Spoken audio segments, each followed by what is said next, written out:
movies gave you nightmares. Now, the most diabolical minds in horror are coming together in the ultimate Halloween horror special.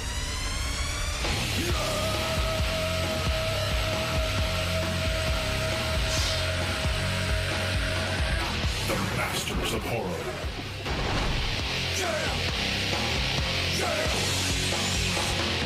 Exclusive, never-before-seen interviews from John Carpenter, Wes Craven, Tobe Hooper, Stuart Gordon, John Landis, George Romero, Dario Argento, and many more. For the first time, the Titans of Terror reveal the secrets they use to terrify us. The basis of most of my films is essentially true life. The most difficult type of horror to do is something you can believe. Horror films are rehearsals for our own death. The shocking truths behind their most twisted moments. I found myself in front of a chainsaw display in the hardware department. And I picked this damn thing up and started. You know, they'll part like the Red Sea. There were things in my dreams I could literally lift out and use in a movie. Get incredibly stoned first. And their deepest, darkest fears. I think there are a few things. The devil. Sex, drugs, violence. Fat black man. Go on an incredible journey into the lairs of Hollywood's most deranged monster makers. Rick Baker, Tom Savini, and KNB Effects. The ultimate TV horror special, hosted by Evil Dead star Bruce Campbell. Groovy. This Halloween, lock your doors, close your windows, and get ready for the ultimate horror experience. I'm gonna suck your brain dry. With this incredible 2-hour special, The Masters of Horror. Just kill more people, have more blood, have more gore, have more effects. That's why they're here.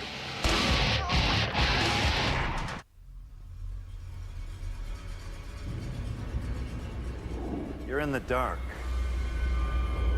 watching, wanting to look away, but you can't. The hair on the back of your neck stands on its end, and pretty soon, sooner than you think,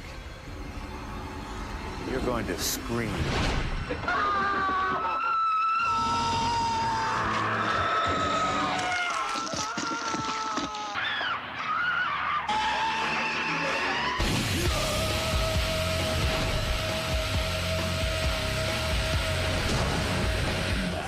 Of horror. I'm out to get you. Come on, you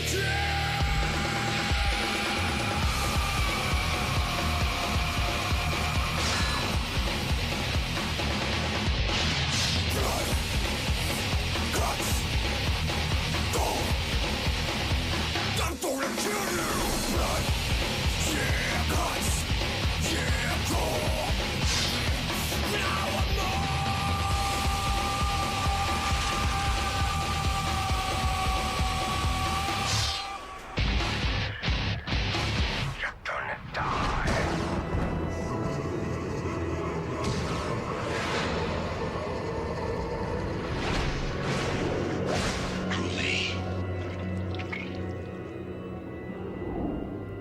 Hi, I'm Bruce Campbell.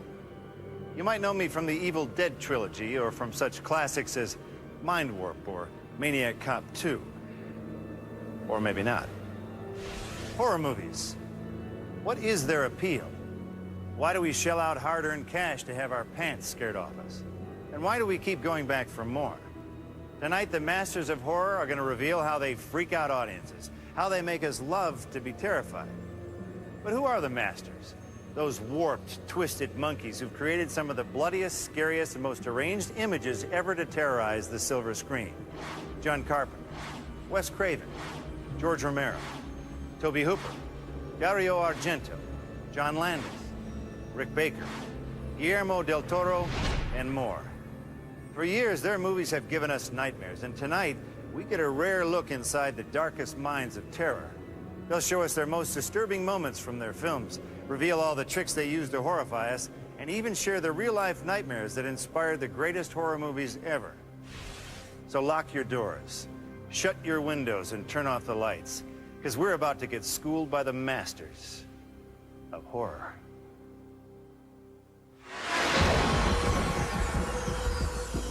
Why do people like to be scared? Some people like hot peppers, you know.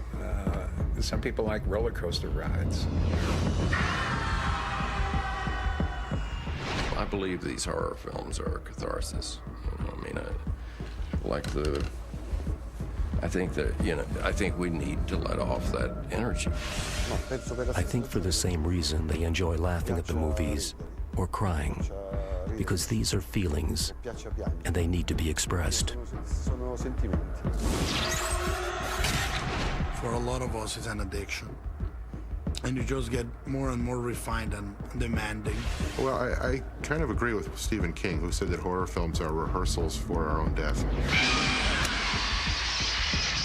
People want that. I think it's a cathartic sort of thing that they seek that out in order to reaffirm their bravery and their courage. And a horror movie is a chance to kind of allow that fear to come to the surface and sort of act it out. And when you walk out after you've sort of survived the horror movie, you kind of feel like, you know, I'm still here, you know, and I made it. We empathize with that victim, you know, that's being chased by the guy in the hockey mask, the guy with the machete, the guy with the finger blades, the bloodsucker, whoever it is. You do stories where the worst thing you can imagine is confronted by a character that you care about. And in that sense, I think they're messages of hope. Horror is countercultural. It's about the fact that the world isn't as nice as we want to believe. Scares, being scary, like getting people to jump, is not hard. It's a loud sound and a quick motion, you know, and you jump. It's not hard to horrify somebody. If you're gross enough, you'll horrify somebody. If you show a shredded child or a dead, you know, mangled corpse or something oozing, you know, you can be horrible. It's that anticipation that's the thing that always kills you. The things that I've learned, I guess, is that what you imagine is always much worse than anything that they can show you. I think the most difficult type of horror to do is something you can believe in your heart. Because it's so, I mean, how do you come up with those concepts? Jaws is the perfect horror movie because who can deny it? You know, some people are afraid of heights. Some people are claustrophobic. You know, some people are terrified of rats. Whatever it is, everybody has different fears. People used to ask me all the time, what are you afraid of? What are you afraid of? Death? Loss of a loved one? Loss of identity? Disfigurement? I mean, there's lists of things that are our fears. Well, one of the primal things about that horror is based on is the kind of the horror of the body itself. One horror is that it's just so damn vulnerable. You know, I mean, we only have this thin little skin keeping all of our insides and blood in, and it's so easily gotten at. All of us are afraid of the same things. We're born afraid. It's the reason there's religion. You know, it's because we're all scared of the dark. Where do the masters get their deranged ideas? What dark part of the mind do monsters like Freddy Krueger escape from? It's the stuff that nightmares are made of. But actually, the inspirations may be very real. Wes Craven knows that sometimes the truth is scarier than fiction.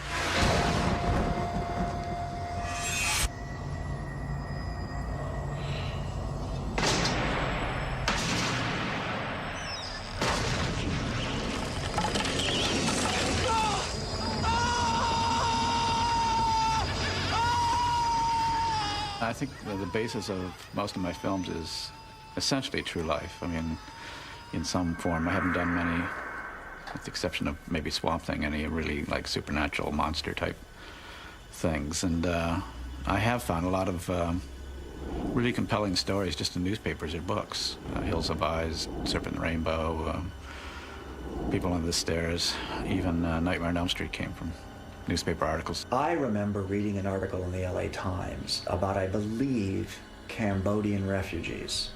And because they were so disoriented and so, sort of out of any comfortable surroundings. The Cambodians in the Midwest were unable to wake themselves up and purge themselves of their bad dreams and their nightmares, and they were literally dying in their sleep. Wes also has an experience as a child that he and his brother experienced when his parents were out one night. Wes looked out of their upstairs window down onto the street and saw a man with soot and scabs and an old hat. The man looked up, looked at little Wes, and made eye contact with Wes and freaked Wes out, and he closed the curtain or pulled the blinds down or whatever was necessary. Told his brother about it, was freaked out, was afraid to look back out, peeked again, and the guy was still looking right at the place in the window where Wes had looked out. The kind of peak pictures that I've made were very much my kind of reading of the current sort of psychological, social situation that I perceived in the world, in the United States in specific, to kind of a B-movie genre format, but making it as deep as I could and as deeply embedded in kind of the cultural zeitgeist of the time. We knew we were going into really a very unstable environment. Haiti had had essentially a citizens' revolution about 9 months before, where they had thrown Baby Doc out.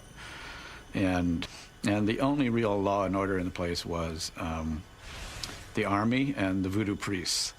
So we were able to hire the army, and then with the voodoo priests, we basically just went in and said, we want to make this movie about voodoo, and we want to be respectful to it, and we want your help and protection. So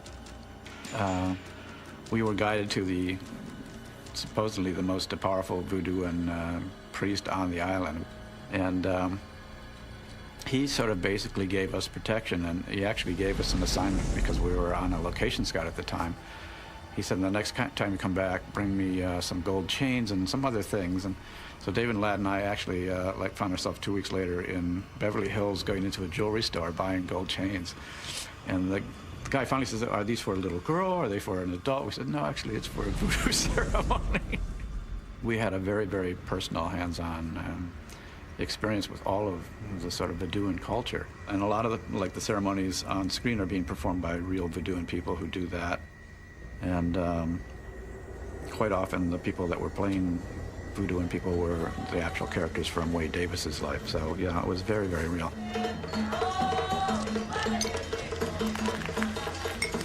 As opposed to the Hollywood voodoo, it is a whole religion, and they have ceremonies for, 90% of it is ceremonies just like Christianity or Judaism would be. And then there's this little sliver of voodoo that is involved with making zombies, which is kind of a little splinter group. And they do all these kind of dangerous spells and create zombies. They're absolutely real, but they're not what most people think. They're not people that have died and been brought back, but they are people that have been poisoned in a way with a psychotropic drug called tetrodotoxin, I believe, tetrodotoxin, which is a very, very complex drug that makes you appear to be dead, but you have respiration and heartbeat, but it's very, very spare, to the point that a doctor, if he's not really looking for it, will miss it. And most people in Haiti, if they appear to die, they are buried quickly because there's not refrigeration or processing of bodies. There's two processes. One is they sort of knock you out and make you appear to be dead. You're buried, and then the person that did that to you, who knows you're not really dead, will let you wake up in the coffin, gasp for air, claw, suffocate. The last second they dig you out, because people are buried in very shallow graves there. And then they have a second part of the process where they give you datura, which is a very powerful hallucinogenic drug. And they just keep giving it to you and keep beating you and keep telling you that they're taking your soul until you literally, most of your neural circuits are burned out. So there you are, you're a person completely traumatized, you're convinced your soul is gone, and it's like somebody gave you 2,000 acid trips in a row. All of your relatives think you're dead, and then they just let you go. So here's this dazed, person, damaged mentally, goes wandering through the countryside, and the first person that sees them and recognizes, oh my God, it's the living dead.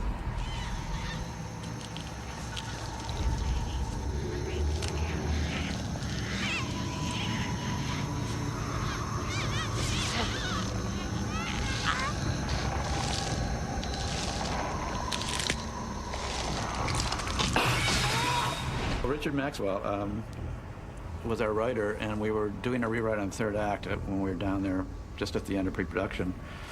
And he was doing interviews, and he interviewed the man who taught Wade Davis, who was the writer of the original book, how he made zombies. And so Richard went down and interviewed this guy, and at the end, Richard, who was interested in all sorts of spiritual things, said, "I'd love to be indoctrinated into voodoo sometime." And the guy, who was a very sly character, said, "Well, then you will be." So somehow he must have dosed Richard in that visit, because Richard came back and just basically went mad in the course of a week. He locked himself into his room. He stopped wearing clothes. He was telling us he was writing, but he couldn't concentrate. And finally, the day before we started shooting, actually the morning we started shooting, I woke up at like 5 in the morning. Somebody was knocking on my door of my room. They'd come in over the rooftop and onto my patio. I opened the door. Here's Richard, dazed and haggard, unshaven. I looked down, all around his feet are cigarette butts. He'd been there for half the night. And he said, "I just wanted to wish you good luck because the voodooans and the producers are in league against me and they're going to kill me."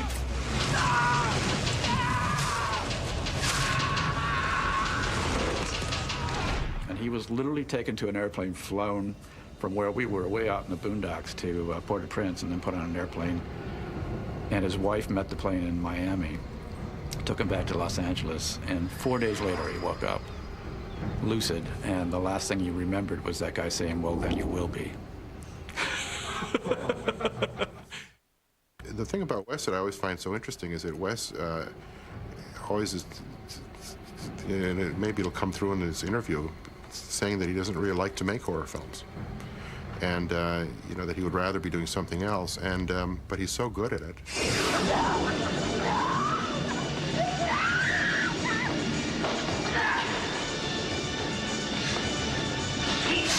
I enjoy doing horror. I mean, it's not enjoyable to do something that requires intensity when there is a system set up to then attenuate that intensity. Then it's like, you know, all those months I worked to make it really intense, and I'm really excited about it, and then at the last minute, there's this anonymous group. I think in the area of censorship, I've really only made one film that was uncensored for a while.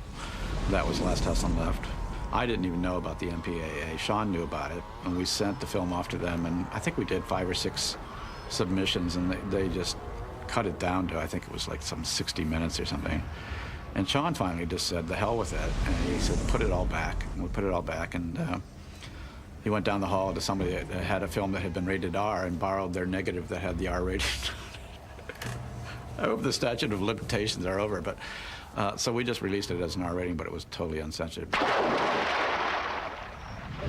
The shock of The Last House was I applied what I saw in uncut footage from Vietnam to a genre film, and people were furious and outraged, but to me it was just, oh, that's reality.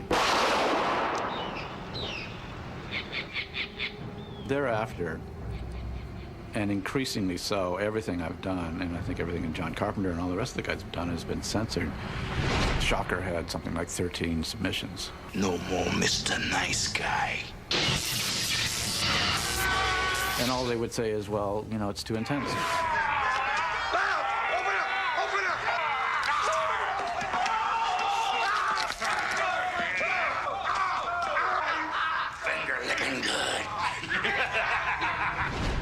So you have to take the music out, they say, or take the sound effects out, or whatever. So at a certain point, you feel like, well, if this is what I do really well, and I'm trying to do something intense, and these people are set up to make me not be intense, what's the point? What do you want? I want to hear you scream.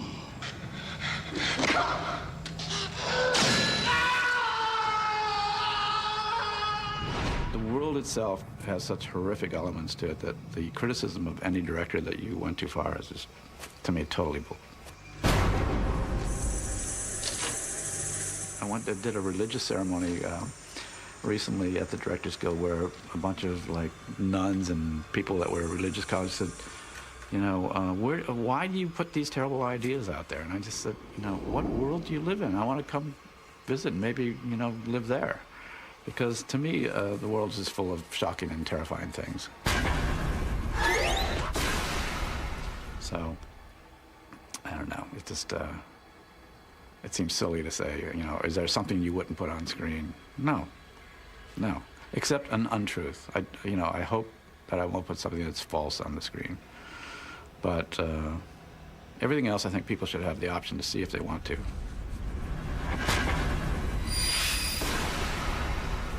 Do you remember your deepest, darkest childhood fears? Was it a monster in the closet or the boogeyman under your bed?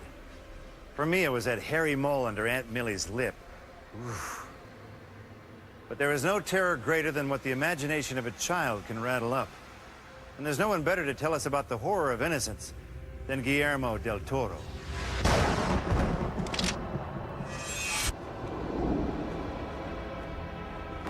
I remember that as a child in the crib, already I saw monsters in my room. We had one of those 1960s shaggy rugs, you know, and I used to wake up in my crib and look at it and see a sea of green fingers instead of the green fibers of the carpet moving, and I couldn't go to the bathroom. And I started peeing on my crib, and my mother started punishing me.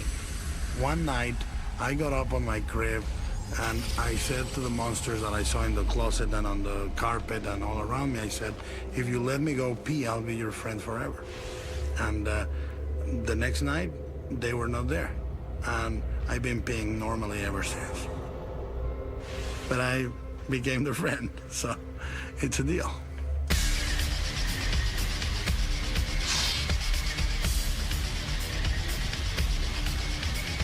I was born in the second largest city in Mexico called Guadalajara. So I grew up with Universal Monsters in the afternoon of Sunday, every Sunday. And then a double bill on the theater with Hammer Films, Mario Bava. It was a steady diet of really odd sensibility horror films. I just knew that this was the type of film I wanted to do from the start. Sometimes people ask me, aren't you bothered by being cataloged as a horror director? I said, no, it took me a long time to be that. That's what I wanted to be from the start.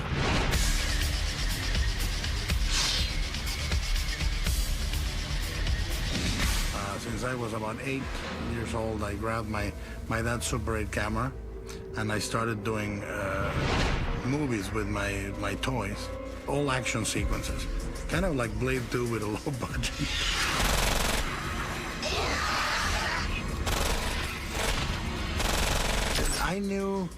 I knew back then that no one was going to do my special effects because there was no special effects makeup technicians in Mexico. I decided to formalize my learning of special effects. I was already doing effects for my short films, and other people saw them and told me, can you do the effects on my movie? And I would say, yeah. But it was the way to do my movie, Kronos.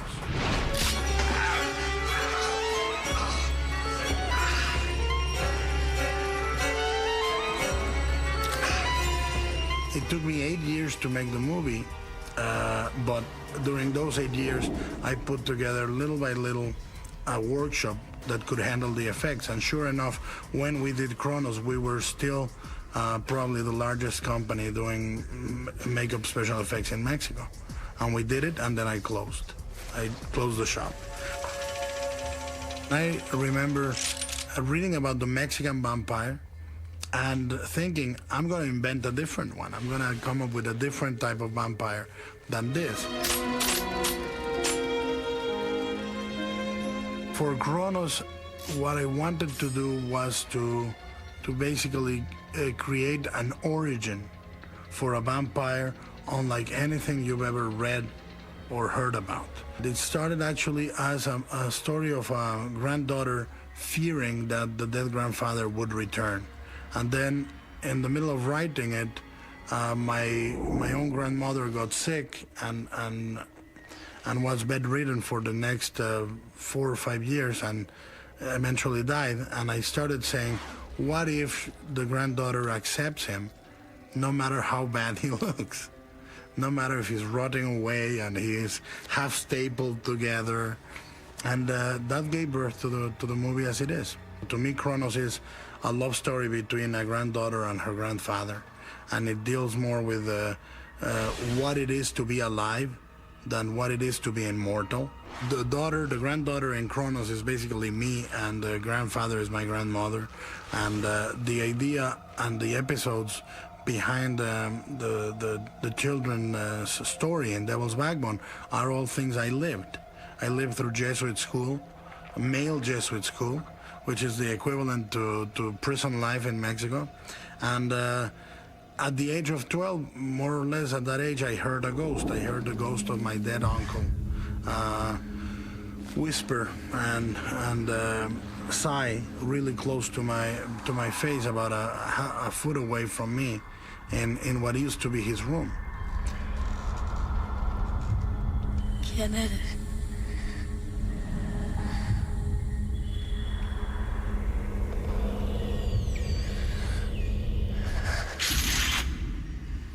Houses are like stone tapes. They record everything that happens in there. And then sometimes, very rarely, but they do, replay. And that's a ghost. And that idea, the idea of a ghost being a sentient loop, a thing that just comes alive for a few minutes, every 2 days, every 2 years, and it just experiences the same anguish every time it comes alive. I felt that was horrible, and that was sad.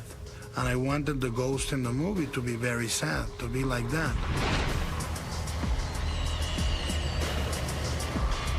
The best witness you can have for anything is a child, because it's a non-judgmental, fully emotional character. I remember finishing Mimic and really wanting to almost come out for a breath of fresh air. You know, and Devil's Backbone gave me just that. And Devil's Backbone allowed me to go into Blade 2 and fully enjoy Blade 2.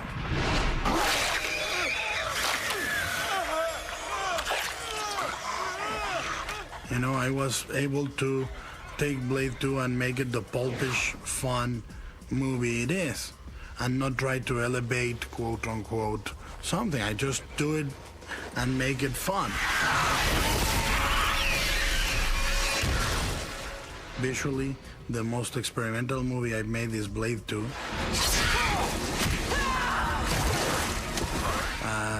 I enjoyed experimenting with new techniques, new type of camera moves, and crazy patterns in the color palette or textures, and just had a blast. And I'm really looking forward to the next one, which is Hellboy. I have achieved the legendary happiness of an 8-year-old now that I'm 38. I'm happier, I'm freer now, and I'm having more fun doing movies now than ever. No one has to demand from you to grow up, because you are an official stunted person. You know, you are frozen in childhood.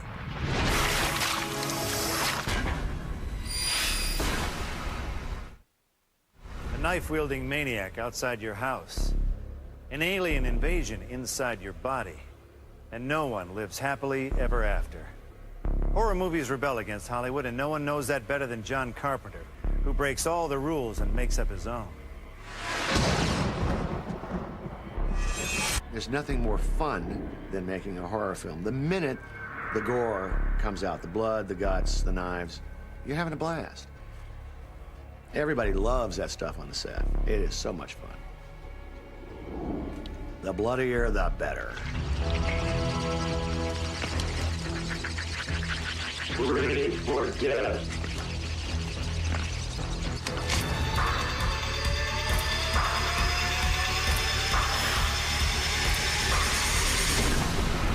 There are only 2 horror stories that you can tell. I mean, there's 2 basically templates of a horror story. And very quickly, I can illustrate them. If you imagine we're all sitting around a campfire in the old days, and the medicine man is standing there. And we're a tribe, and he says, let me tell you where the evil is. It's out there beyond the darkness. It's the other tribe. It's the beasts in the woods. That's the evil.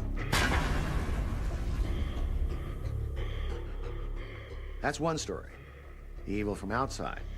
Same situation. We're in a circle around a campfire. The medicine man or the holy man stands up and says, I'll tell you where evil is. It's right in here. It's in our human hearts. It's in us. That's evil on the inside. Two stories. I met this 6-year-old child with this blank, pale, emotionless face and the blackest eyes, the devil's eyes. I spent 8 years trying to reach him, and then another 7 trying to keep him locked up because I realized that what was living behind that boy's eyes was purely and simply evil. I don't know that I ever thought any of us who worked on Halloween thought it would ever be a big hit. As a matter of fact, when it was first released, it was not. It got bad reviews and nobody was going to see it, and then it kind of caught on.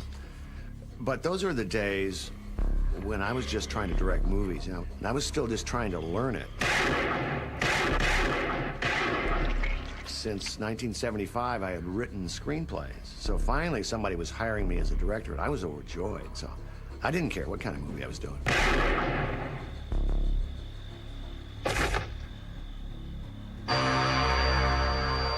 When you make a film like that, well, when anybody makes any kind of film that's a success, you get typecast. And at first, I think because I was young, I probably rebelled a little inside against it. But finally, I came to accept it and enjoy it. It's given me a whole career. I love John for his, you know, John's always in the batting cage there, man. He's always hitting them out, you know, and trying his damnedest. I mean, I love some of it. I think it's wonderful. They Live, I think, is maybe one of the most underrated films ever, maybe. I have come here to chew bubblegum and kick ass. And I'm all out of bubblegum.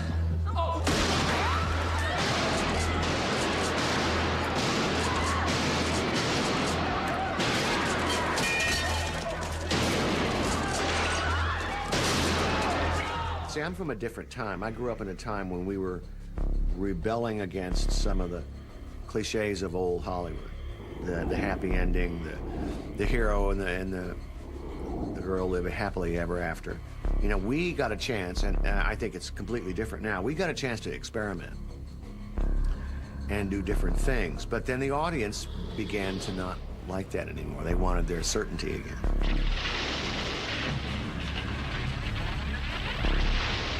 Clear.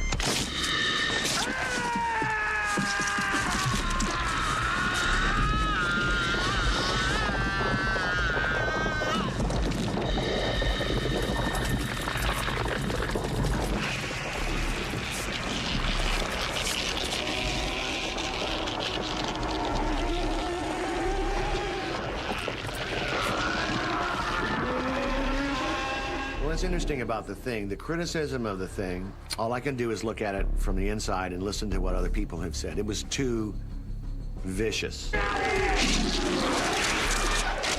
It was too dark a film, too nihilistic. I'm always attracted to that kind of story where what's going on here? You know, who is telling the truth and who isn't? Maybe it's my own worldview.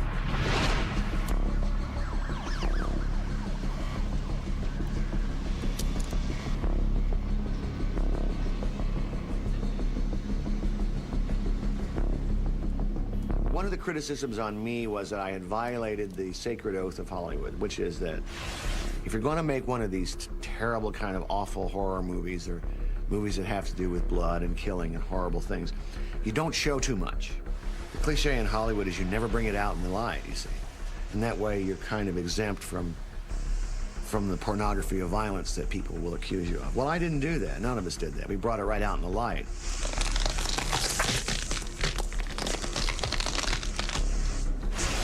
Well, John Carpenter's movie, The Thing, is brilliant, I think. And, you know, it was very much in my mind when I was working on From Beyond. I mean, that was the movie that had really kind of shown what was possible using mechanical and makeup effects, you know, taking them as far as you possibly can. So a very, very hard act to follow. With The Thing, literally, it just predates CG effects without CG effects. You know, he creates things that you just shake your head and say, how the hell did they do that? All the effects were done later. All the scene with the actors was done first. We had nothing. We didn't know what was going to happen.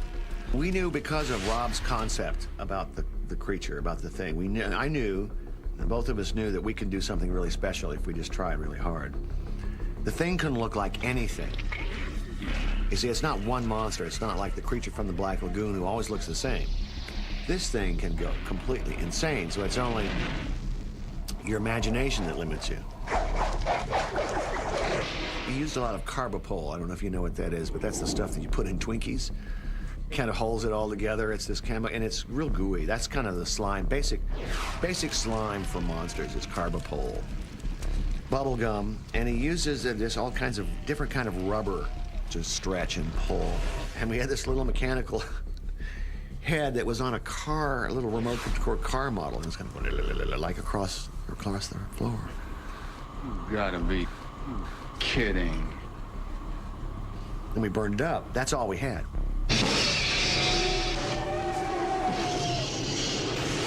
So you have to give Rob Bottin and Dean Cundy a whole lot of credit for shooting this stuff. And all of us really worked hard to make it look as realistic as possible. Because in essence, it's all rubber. You got a rubber sitting on the floor, and you wanted to make it look like it's crawling across the floor. So it's a trick to do that. A lot of artistry went into that. One glimpse of John Carpenter coming out of a Directors Guild meeting, we met in the parking lot, and he gets into this incredibly cool GTO with its like a little electronic tachometer on, and he's smoking unfiltered cigarettes, and you just know this guy doesn't give a damn about what anybody thinks, and he's not politically correct, and he's just his own man. You know? I think I would say this of Dario Argento, of Wes Craven, of Tobe Hooper, and myself, regardless of whether the movies work or not. They're ours, they're our expression. They're our expression of how we see things. And it's a vastly different era. Now, Toby once said to me, horror movies are like the old-time Westerns used to be.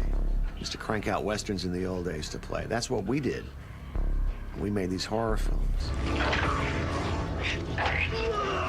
The world does not become a safer place. The world becomes a dangerous place, more and more so. You don't see evil and going away in human beings. You see it growing, and which is only, you know, fuel for our fire. That's what keeps us going. Guess who's coming to dinner? All your neighbors. And you're the main course. Zombies. Flesh-eating, gut-munching, garden-variety zombies. No matter how many times you kill them, they keep coming back for more, don't you? More than any other master, George A. Romero used these flesh-eaters as the genesis for bringing horror closer to home and gave it a face we all recognize. Ourselves.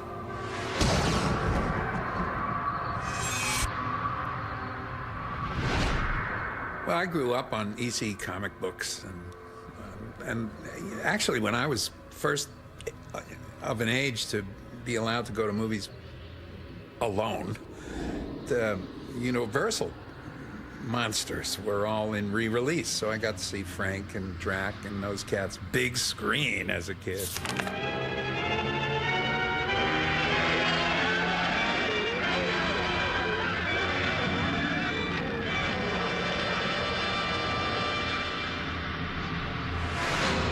I can't even imagine that I created, you know, a creature of any kind. I don't see it that way.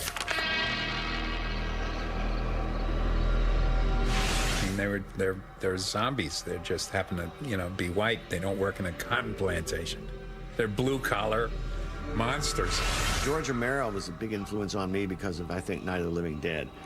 That was a transforming film. Like Psycho, I think, is the beginning of the modern horror movie. Up to then, you had Universal horrors, and you had a lot of Hammer movies, but Psycho came along, and bango, everything changed. And then George transformed it once again in 1968, 69 with Night of the Living Dead. That was an amazing film. He invented a whole world.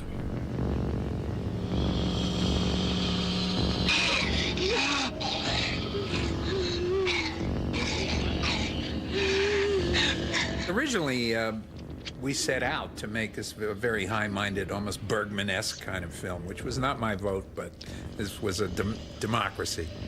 But we could never sell tickets to that movie, I mean, to investors who would actually pony up a few bucks. So we decided to do a horror thing. I always wanted to do it. And then of course, after Night of the Living Dead became Night of the Living Dead, I fled. You know, I said, oh, man, I'm going to get stuck here. And even though I love it, I didn't want to be stuck there. So the next couple of things I did were not, you know, all the way flat out horror things. Second one was a romantic comedy. Romero, most of the time, is doing social commentary, you know, and I think his Living Dead movies are fantastic commentaries about society. All right, Vince, hit him in the head, right between the eyes. With the original Night, it was late 60s. We were all involved in, you know, in social criticism of one kind or another. And so I think those attitudes all crept in. I mean, we lived in that farmhouse. We would hang around at night. It definitely crept in, and we talked a lot about what does this represent, and the fact that it was purely an accident that the lead role was cast with a black actor who happened to be a friend of ours who was the best actor available to us. That gave it some power, which, you know, it didn't go unrecognized by us, but we were out to make a horror movie.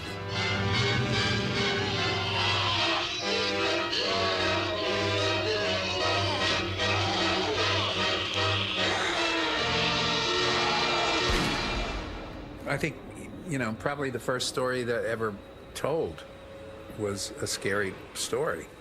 And so often they're parables, and they have deeper meanings, and, you know. And so we were somewhat aware of it in the first film. In Dawn of the Dead and Day of the Dead, it was much more conscious, and therefore, I think, is much less innocent. In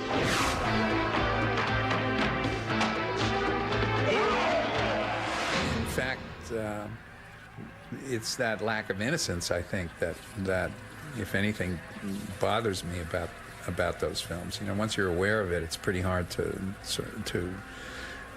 put it in the back of your mind and work the story solely for its own.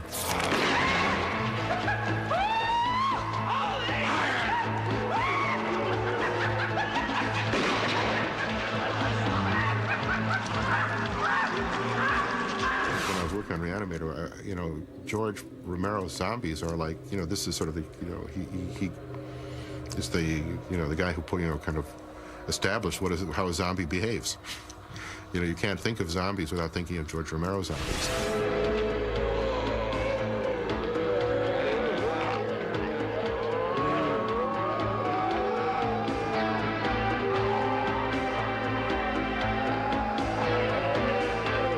By the time we made Day, everybody in the world wanted to be zombies.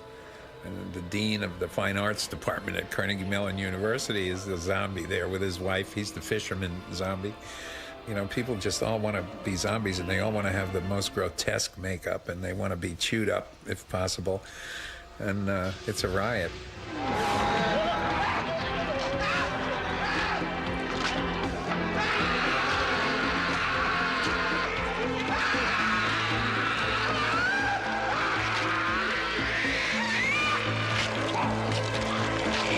I won the Saturn Award for Day of the Dead. That's the only award I've ever won for special effects because of the realism of it. I didn't feel a need to top, with each film, top the last one with the gore. We were better able to execute the stuff. Tom had learned, and the cats knew how to do it. They'd mixed up some blood that looked a little more real.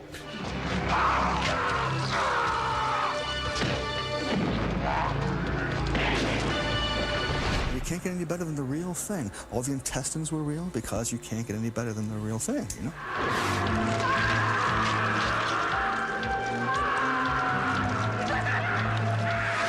I think we were all learning, and, you know, gradually we're able to improve the effects. Tom came up with some really ingenious effects in Day. God, there's so much in Day of the Dead. That was a heavy effects film. We shot, killed, squibbed, tore heads off, you know, crushed heads with 2x4s. Left to my own devices, I probably, I mean, if it was totally a decision based entirely on aesthetics, I might have gone less, particularly in Day. But I had this vague notion that it was like a wake-up call. People are running from the theater, and those of us like you and I who are diehards are sitting there giggling, wanting more. Do it to me. I love George's Dead movies. He struggles with how the Hollywood system doesn't trust it and hates it. And I feel bad because I was the one who encouraged him to come here. I said, yeah, they're not so bad. He came here and said, yes, they are. Well, I think a lot of people don't get what I do sometimes. I don't know that it's a misinterpretation, because they're looking at it, you know, a distribution executive is going to look at a film with completely different eyes than a member of the audience, or than you or I, or a filmmaker particularly. You know, they're looking for, you know, they want to watch the movie and be able to imagine the poster instantly in their minds. And if they can't see the poster, you know, then how am I going to sell this piece? And that's happened to me a lot. When I was trying to pitch the new zombie film, they said, what's it about? And I went in and I would say, well, it's about ignoring the problem. And they would say, yeah, but, I mean, what's the story? What are the characters? And I'd say, well, you can do it 50 different ways, you know. They don't want to hear that. And basically it's about ignoring the problem, which I don't know that anybody is doing after September 11th. We're starting to ignore the problem again. I had this conceit that the first one was 60s, the next one was 70s, the next one was 80s, and I wanted to do one for the 90s. And really, the script that I wrote is more 90s than, you know, certainly pre-September 11. And so I feel I have time, you know, to absorb what the new millennium brings us, or the new decade brings.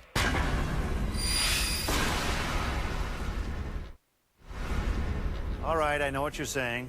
All this fancy talk about horror movies is neat and all, but when do we get to see the monster? Well, you're in luck, you sickos. Horror may come from the imagination, but the monster comes from a warehouse in North Hollywood. And it's the masters of makeup that bring them to life. Now, one of the greatest monsters ever was created right before our eyes in John Landis's An American Werewolf in London. A movie that sparked a revolution and showed us like never before that horror was indeed changing. My generation that got interested, people like Dennis Murin, who now runs ILM, or Rick Baker, these guys had a love for the genre, and there's this weird change. It starts in the early 70s and works its way through, which was, you always saw these low-budget movies, but they were pretty well scripted, pretty well acted, pretty well directed, until you cut to the bad rubber monster, because they had no money to spend on that. Or you'd cut to the rocket ship, which would go, you know. Then starting in the 70s, New World Pictures and stuff, suddenly with people like Rob Bottin and Rick Baker and you know, these new, I'm trying to think, Craig Reardon, there's so many of them, Phil Tippett, I mean, these incredibly craftspeople coming up. You had this weird thing, which was bad movies, poorly made, but fantastic monsters. The monsters were great. The rocket ships were so slick, you know. It was just weird. And now, because of Lucas and Spielberg, the Jaws and Star Wars phenomenon, suddenly B pictures are now A pictures. Now, there is no such thing as B product. It's all crap.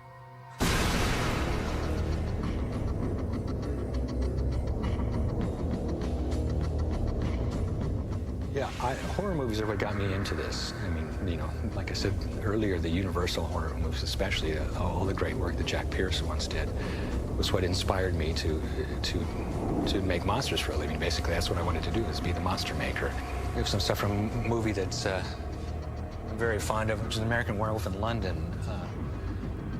I first found out about American Werewolf in London when I was doing Schlock, which was John Landis' first film. So I wanted to make a low-budget movie about low-budget movies. And it was my great good fortune to find Rick Baker, actually.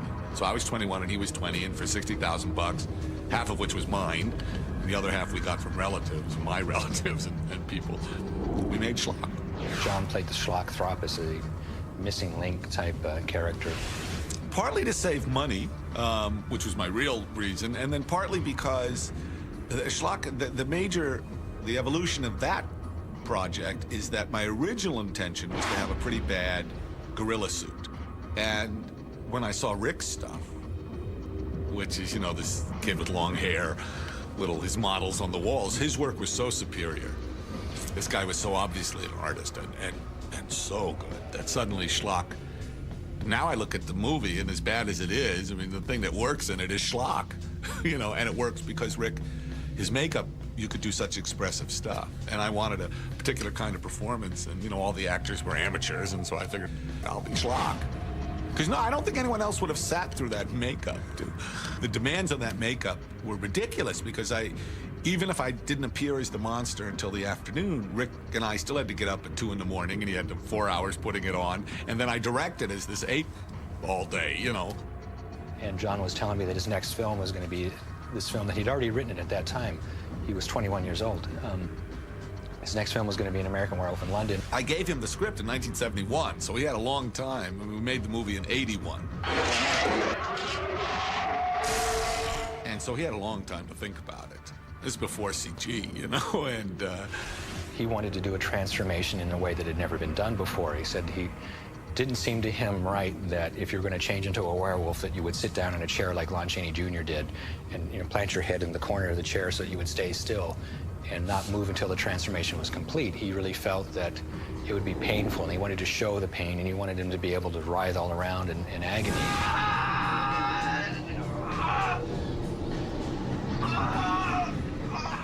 It was very difficult what I said, what I wanted for Rick, which was that in the script it's specific about how painful it is. It's not a pleasant experience. Also that it be in bright light, harsh light actually, which is very unfair to a makeup.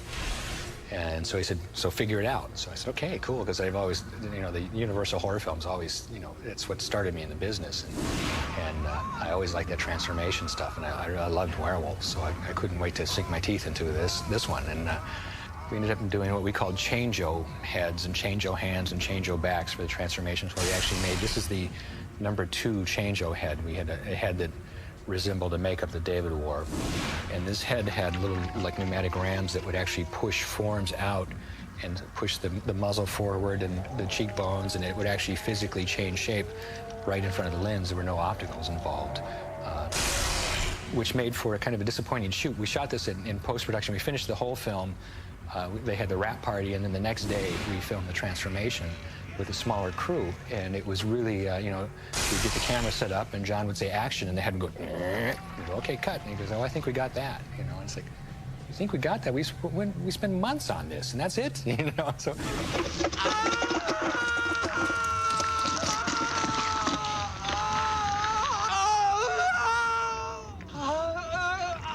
Something that I liked about this, I really liked the second stage change-o head. What I did was there's 2 sides to it. It's very asymmetrical. This side over here is much more like the final wolf. It has a lot of the forms of the final wolf, and it's transformed more. This side is the more human side, and it's got more of what David looked like, and it's got a little more sympathy to it. It's a little sadder. This side's a little more evil.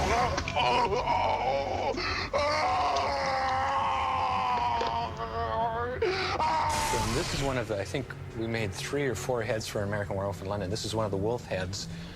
John Landis wanted the wolf to be a you know, demon dog from hell, basically. He wanted a 4-legged wolf. I was really pushing for a biped wolf, a 2-legged werewolf. Yeah, I wanted the werewolf to be 4-footed. I wanted it to be a big wolf monster.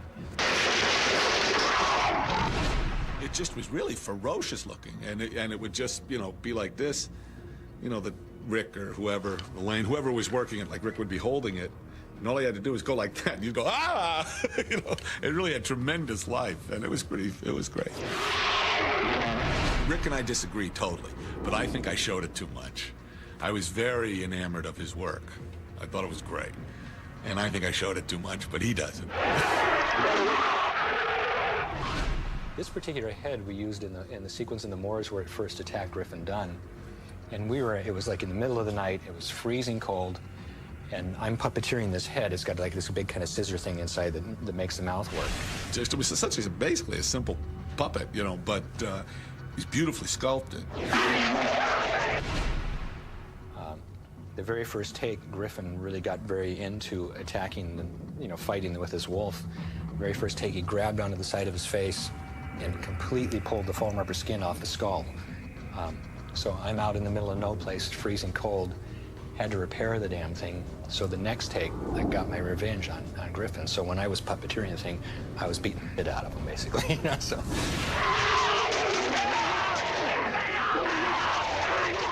We also had these things that we called Nazi demons, as they were called in the script. And I wasn't quite sure what a Nazi demon was. But I always liked the shape of those Nazi helmets. So the first thing I did was kind of sculpt this helmet. And then I did a number of different designs. Some of them based on, you know, looking in the mirror. One of them was this kind of bald guy with this kind of sideways grimacy face. I did another one that was kind of a rotted wolf, like a werewolf, a rotten kind of werewolf kind of guy. A couple different crazy. Then another one was pretty much like a werewolfy kind of deal. It was just kind of like, you know, fun monsters with Nazi helmets and knives and guns and stuff. You know, it was a fun sequence to shoot. John likes to blow up things, you know, so we had a lot of fun in that.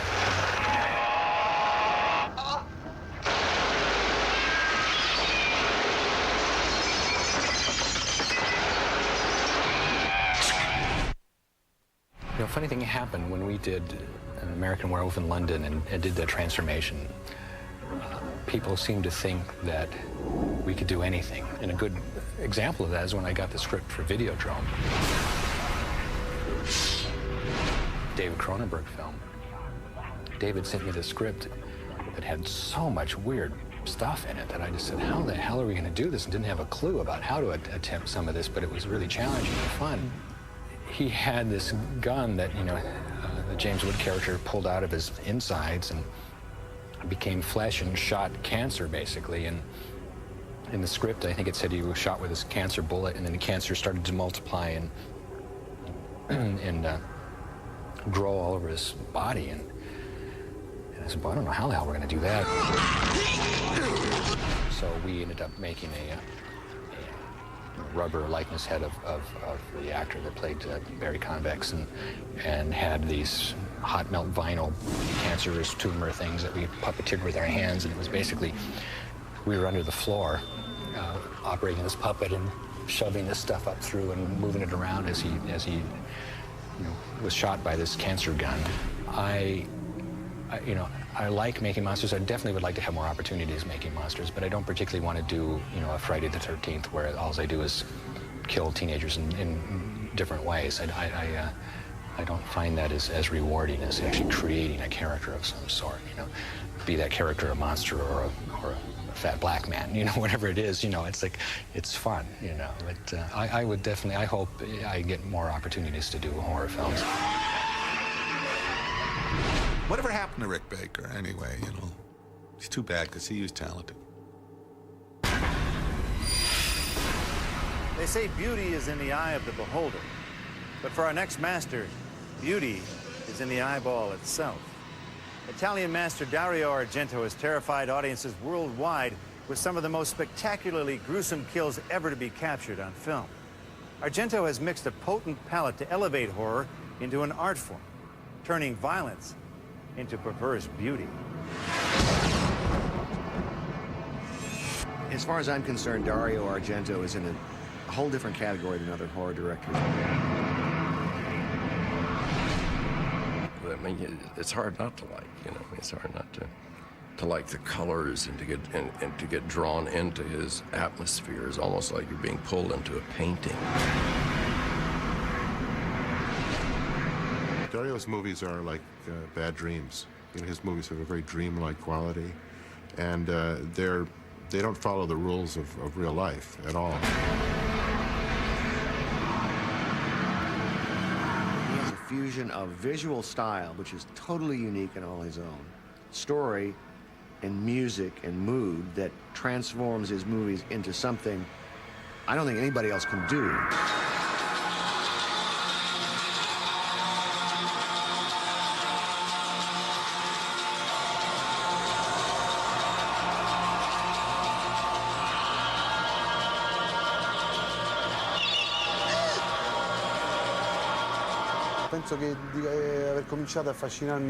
I think it started to fascinate me when I was still very young.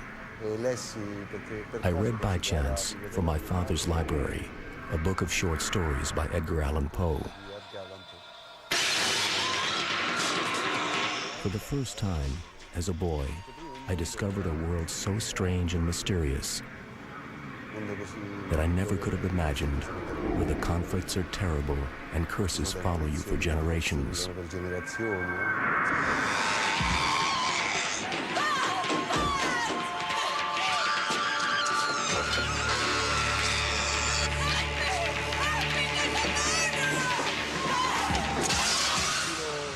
I come from a cinematic family. My father made movies. My mother, too, was in the movies. Of course, they liked a more traditional type of cinema, the classic cinema. They saw this predisposition of mine for the fantastic, horror, mystery genre, and it was censored by them. They saw it as a flaw in my character, and they tried to change it. Anybody who doesn't understand his work, watch Suspiria. And forget the story. His stories make no sense at all. It doesn't matter what the story is. All of a sudden, you're in this, where am I? What world is this? That's where he takes you. I think atmosphere is created when you shoot a movie. It gets created also when you think, but then it must be followed. You plunge into the project. Everybody, actors, technicians, they all have to enter into the spirit of the project. I explain it very much in detail. There cannot be a dissonant voice. The movie must have one style. If he does not agree, he better leave. They must participate in the project.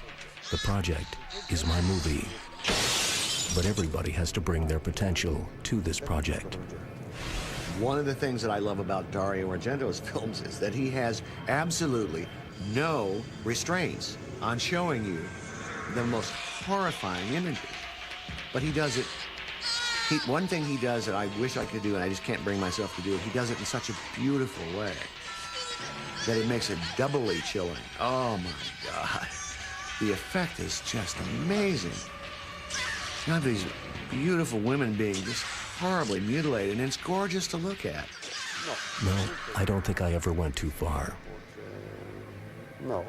I made movies which are my dreams. Perhaps for some critic or censors, I did. In fact, they edited out some of the scenes, but I think they made a mistake, because those were the scenes I imagined without malice. It was some reflections on some dreams or fantasies, which are an artistic fact. And even in films that haven't been tremendously successful of his, there's always just extraordinary stuff in it.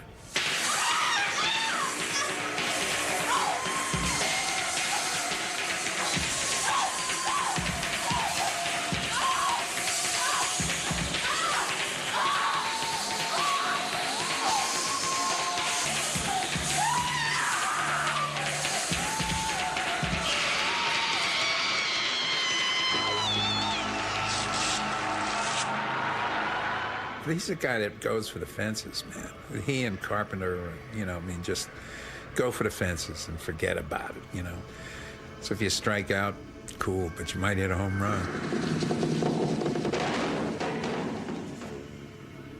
There is an interest in this world which emerges as an alternative to ours.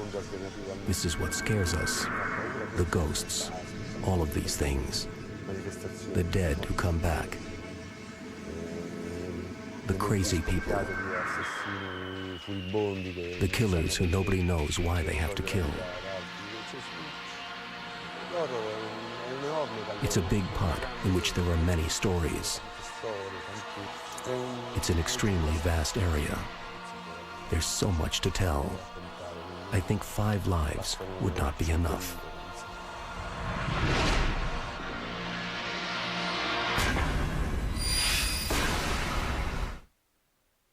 Sweltering summer day, a remote farmhouse, the stench of rotting flesh all around. And that's before the director shouts action. Sometimes it's the conditions on the set that can be the worst horror of all. Tobe Hooper found out the hard way during filming of the classic Texas Chainsaw Massacre, a film that would forever change the way we think about power tools and barbecue. When I saw Texas Chainsaw Massacre, I mean, I think that's really a scary, very funny, by the way, but really a scary, scary movie. One of the movies that had a practical impact in my life was Texas Chainsaw Massacre. From that moment until 4 years later, I didn't eat any meat. I became a total vegetarian. And then one day I ate 3 chickens in one single sitting, and that ended. The horror genre had gotten kind of boring. And also, I loved the genre, and I wanted to see something that gave me my tickets money's worth. And I figured I was, paying, I don't know what, $2 a ticket, $1.50 a ticket, whatever. And I was getting about 10 cents worth of scare. A friend of mine suggested that I go to the student union and see this black and white movie that was getting quite a lot of response, and it was Night of the Living Dead.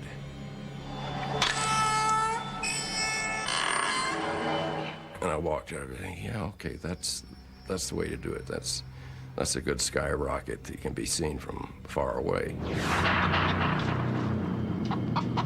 So I was Christmas shopping, and I was in the hardware department of something like a Sears store, and God, I hate crowds. I hate them closing in on you, and so they were closing in, and I was kind of like freaking, just wanted to get out of there, get out of the crowd. And so I found myself in front of a chainsaw display in the hardware department, and that's where the idea came from. Well, if I pick this damn thing up and start it, they'll part like the Red Sea, and I can get out of here. Well, I didn't do that, of course, but when I got home, by the time I got home, and I think the entire structure seemed to come like in one package, maybe like a nanosecond. But the configuration of the hitchhiker, the cook, and then everything tumbling back into itself was like an instant, immediate notion that came out of that experience of wanting to get out of that crowd. Leatherface came from the family doctor, who told me when I was 10 or 11 years old that he, when he was in pre-med school, he skinned a cadaver's face and dried it out and wore it for a masked Halloween party. So, okay, that's cool. We got the skeleton from India through a pharmaceutical company, and the real skeletons are less expensive than the plastic one. But I'm just wondering, where do they get these skeletons? Where do they have skeleton farms? How do they get perfect and they're cheaper than plastic ones?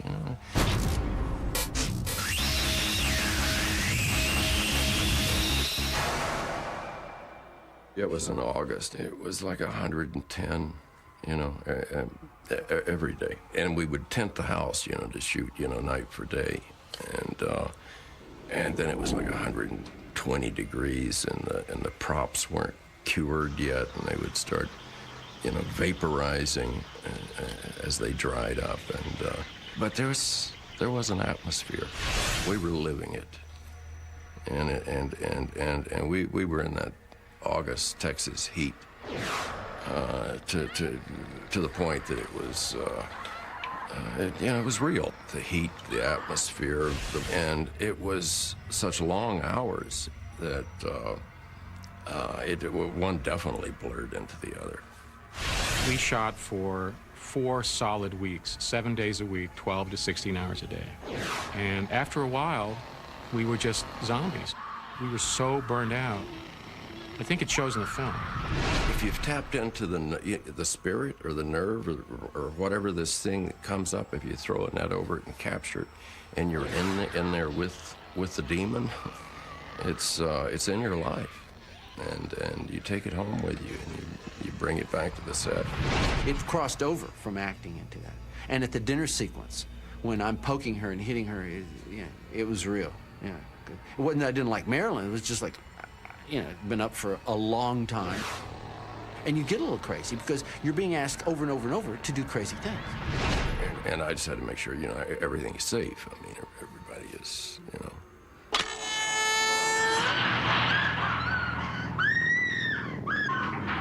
Geez, everyone on this film. Daniel Pearl operating the camera almost got an eye knocked out with a dolly shot traveling so fast in the woods that the camera hit a tree and jammed. Everybody got injured. That just kept reminding you, we're talking about flesh and blood and life. I could barely see out of the mask. I could see only directly in front of me. I had no peripheral vision at all, so that made the chase sequences very difficult. Gunner's mask had ridden up on him, and he was with a chainsaw. And and of course now we're doing a long shot, so the cast and the crew are all like, 50 yards away. And the perspective, you could see it plain as day, where he's getting closer and closer and closer, and he doesn't realize it. He's about to cut her in half in real time. And everybody's going, ah, ah, ah. And Gunnar is meanwhile thinking, I'm really doing a good job, boy. They're yelling for me and egging me on. He's just about to kill this woman, And Toby's going, well, let him get a little bit closer. My favorite scene to shoot was actually the dance at the end. I just started swinging the saw and kind of stamping around. And then I noticed, and they cleared everybody away, and I could barely see out of the mask. And I noticed that there was the cameraman standing there with the camera on me, and Toby was standing behind him. And then they would move around me as I moved. And at one point, I had sort of swung the saw, and I realized that Toby had ducked. So the reason it was such a pleasure to do that scene is I started swinging the saw at Toby. I was imagining that I was going to kill Toby with the saw.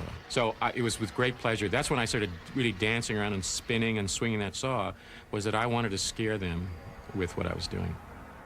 I wasn't angry at Toby. I thought he was great. I think it was just the frustration and the sort of just the desire to do something back, after suffering for 4 weeks of shooting.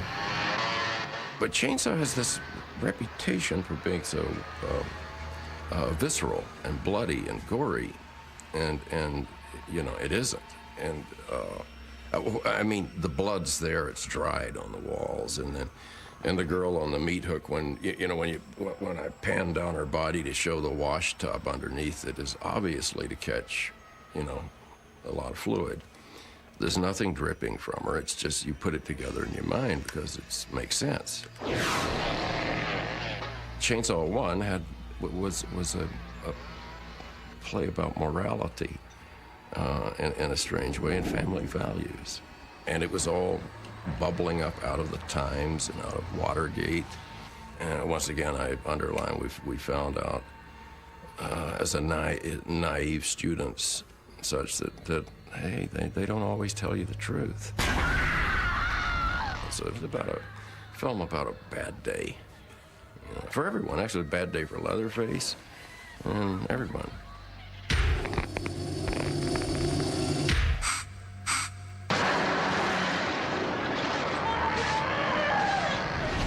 lot that we shot Chainsaw 1 on is now Dell Computers.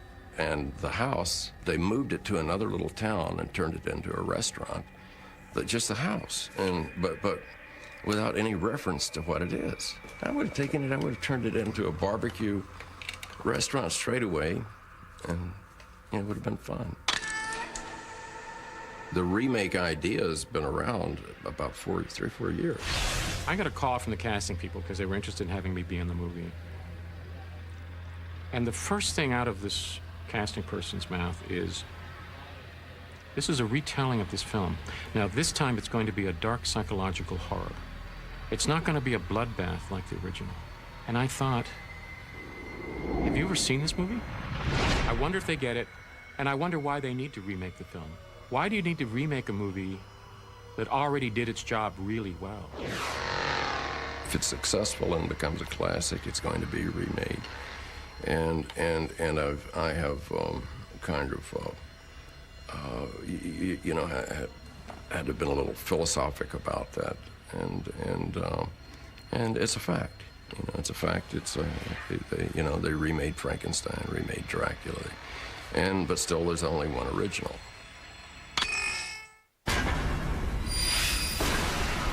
By now, you're probably curled up in a fetal position, drooling all over yourselves and wondering if this sick and twisted gore fest will ever end. Why don't I let the real masters answer that?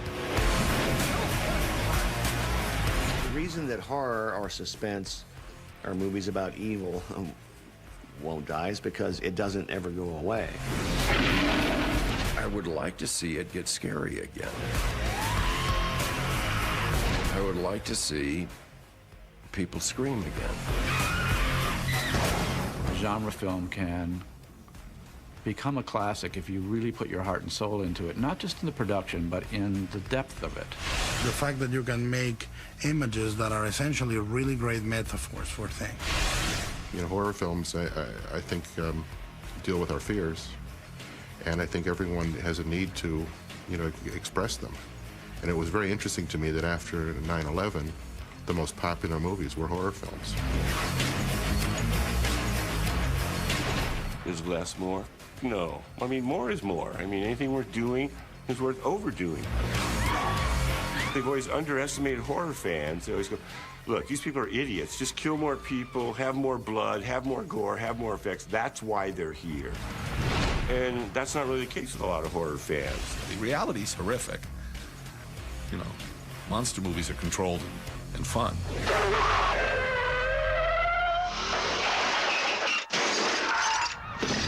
In real life, are there ghosts and werewolves and UFOs flying around? Sorry. Do I believe in the supernatural? Sure. Something better be there. In part, I believe in it. The rest is just the product of charlatans. There's no doubt that to me is real. The ghosts are real. The supernatural exists in one place, the arts.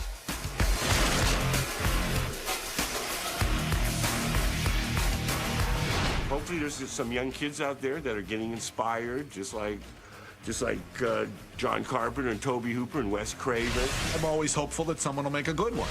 It is not an area of film that is welcome with open arms by the entire film community at all. But if you love it, come on in. We need new blood.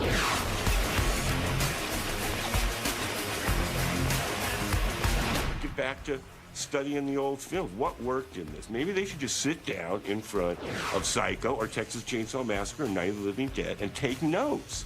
Why does this work for 90 minutes? Why is it all killer and no filler? Someone will find that other closed door in that dark room in our head, and they'll open it. What's that? You still want more? All right. You asked for it.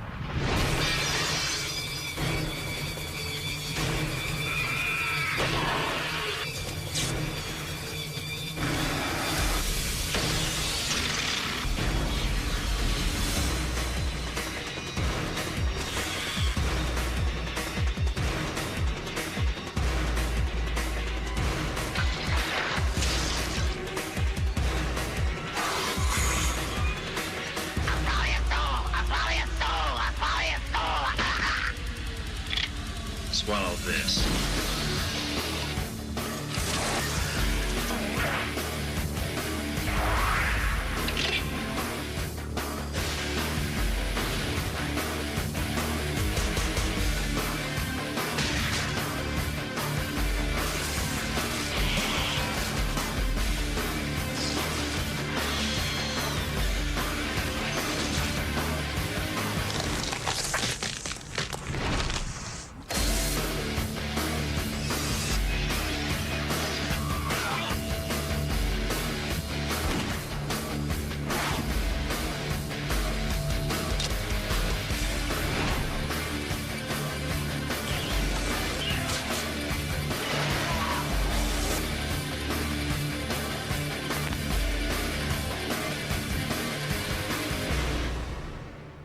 Party's over.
So remember, if you find yourself being chased by a knife or chainsaw-wielding maniac, or stranded on the moors during a full moon, or even walled up in a cabin with the forces of evil coming at you from all directions, just keep telling yourself, it's only a movie.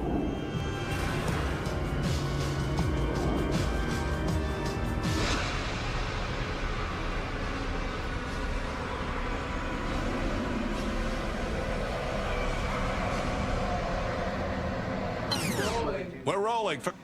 Del Toro, silencio, por favor. I told you, he's a nightmare. Yes? I have a secret method of taking myself back there. As I'm going to watch a movie, I watch it at home on my big screen, and I get incredibly stoned first. And that removes any kind of plumbing and any kind of knowledge, and I just enjoy it. Just, wow, look at that. Let me know if I'm looking too serious, too, okay? Give me a hand signal or something. Lighten up, buddy. It's only horror movies. And then I was God. That was fun. Met him. Did some research. Nicest man. Not a foul word. I think I could change the landscape of pornography. I think I'd be a great porn director. How so? I'm not going to tell you. Kids, have you thought of another occupation? Hi, I'm Howard Berger from K&B Effects Group, Inc. First thing we're going to do is we're going to bake blood. And we get a nice clean bucket with a stir stick. And we use Caro syrup. And it's basically like syrup you put on your pancakes or what have you. What you do is you open it up, which is always tons of fun. Go ahead and you pour some in to your bucket. Blub, blub, blub, blub, blub. Then we take red food coloring, pour a little bit of red food coloring in. Then we put a little yellow food coloring, and the yellow actually helps neutralize the red so it doesn't look like a big candy apple mess. But now I'm the type of guy that likes my blood really, really dark. So I use this color, it's called caramel. It's kind of like a gross bile color that you find in an old Sam Raimi type movie. Stir it up. So it's really nice. This stuff works great. You can use it for whatever you want, you know. Sometimes what we like to do is if we have to dress an actor with blood, what we'll do is we'll just splash the blood on. Bang, bang. Or you can just like shoot all over his chest or have it drip down his face and onto his head. It always looks really, really good, I think. Okay, this is just like a standard razor blade that you can buy at any hardware store or what have you, except that we've dulled this down considerably. We've dulled this down considerably. We've dulled this down considerably. But on the backside, we glued a little tube, and you can get this tubing at like a fish store or anything like that, or also another hardware store. Okay, we've got our blood syringe all hooked up, full of blood, a nice little bulb of blood. We stick that in. And then what you do is, this freaks out your mom. This worked for me when I was a kid. Give me your arm for a sec there, Eye. You go, that's it, Mom. I've had enough of all this. Okay, now let's take a look at this. This is kind of cool. This is something I used to do when I was a kid. I got the same razor blades, and I would go ahead and find a way to cut this out very carefully, cut a little wedge. So sometimes I'd go ahead and wedge it into my finger like that, walk in the house. My mom would be all freaked out, especially if you put a little blood on it. You walk on and go, Mom, this is kill. I gotta get this. How do I, you know, I can't go to school. My dog ate my paper and shoved a razor blade in my thumb. The other thing that's really cool is you can do whatever you want. This one's good too for lips. Ryan, open up. That one's cut out like that. It's half and half. There, and you put a little blood on there. That's why you need to x-ray your Halloween candy. Okay, let's look at this now. Okay, this is called the pencil through the neck gag. It's actually 3 pencils through the neck gag. It was used on a film called House on Haunted Hill. It's pretty simple. We have 3 pencils that are bunched together, cut in half, and we've then suspended them apart, equal distance there, on a little piece of metal that's been shaped to fit Rye's neck. And once again, we're back to our old friend, the fishing line that pumps the blood, and we got our blood thing here. So what we do is we put this on Rye's neck, and then we get it to bleed. Oh no, it's bleeding, arterial spray. Can I borrow that pencil? Let's look at some more stuff, which actually we should do guts. What we do is we make these out of gelatin. These are just gelatin, and you can use Knox gelatin, which is like a gelatin you can buy at the grocery store, and you mix it up and makes it all goopy, and if you put a little glycerin into it, it's awesome. Now what I'm gonna do is I'm gonna have our friend Rye hold these guts, but actually these are dry, so let's get some wet guts, okay? Or else they just don't look right. Look at that, that looks great. There you go, happy birthday, and don't say I never gave you anything. The other thing is that's really cool is this stuff called Nernies, okay? This is just latex. If you get some liquid latex and stipple it out, you know, just kind of brush it on with a brush or a sponge, and then kind of rough it up as you're pulling it up, you get this really cool stuff, and then powder it down. But if you go ahead and you bloody it up, it's good for like zombie pullage. Like we use this a lot on Dusk Till Dawn. Just snaps away and looks really cool. And also it's really good for dressing. It's a lovely necklace. We will dress you up nice. It's lovely. Okay, this is the last gag, all right? It's a good one, though. What I've got is this dummy gun, and it's dummy, it's not real. I'm gonna blow his brains out, because I'm sick of it, I'm telling you. All right? You know what I'm talking about? Mother... Well, know what? That was weird, because actually, that wasn't supposed to happen that way. Are you okay? Listen, hey, thanks for coming. I hope you guys learned a lot of stuff, and we'll see you later.